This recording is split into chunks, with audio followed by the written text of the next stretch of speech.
જામનગરમાં સિંધી સમાજના આરાધ્ય દેવ ભગવાન ઝૂલેલાલના 1076માં જન્મોત્સવ અને સિંધી નૂતન વર્ષ ચેટીચંડ નિમિત્તે ધાર્મિક અને સાંસ્કૃતિક કાર્યક્રમનું આયોજન કરવામાં આવ્યું હતું। જામનગર શહેરના 332 વિસ્તારમાં આવેલા ભગવાન ઝૂલેલાલના મંદિર ખાતે ભક્તજનો સવારથી મોટી સંખ્યામાં દર્શન કરવા માટે પહોંચ્યા હતા। સિંધી ભાઈ બહેનોએ એકબીજાને નવા વર્ષની શુભકામનાઓ પણ પાઠવી હતી। તો સમાજની એકતા અને સંસ્કૃતિને ઉજાગર કરવા આજનો દિવસ દરમિયાન બાઇક રેલી, હોમ હવન, સમૂહ જનોઈ ભંડારા પ્રસાદ, શાહી શોભાયાત્રા સહિતના કાર્યક્રમોનું ભવ્ય આયોજન કરાયું છે।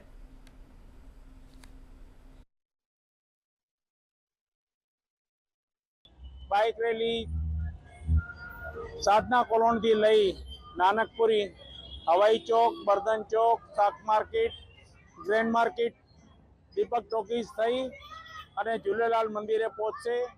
ત્યાં ઝૂલેલાલ મંદિરે સમૂહ જનોઈનો કાર્યક્રમ છે અને બપોરે મહાપ્રસાદનો કાર્યક્રમ છે, સાંજે મહાઆરતીનો કાર્યક્રમ છે અને ત્યાર પછી ઝૂલેલાલની જ્યોત જે અત્યારે જગાવવામાં આવી છે બધાય મંદિરોમાં ઝૂલેલાલના, એને પરવાન કરવા માટે થઈને તળાવે જવાનું રહેશે।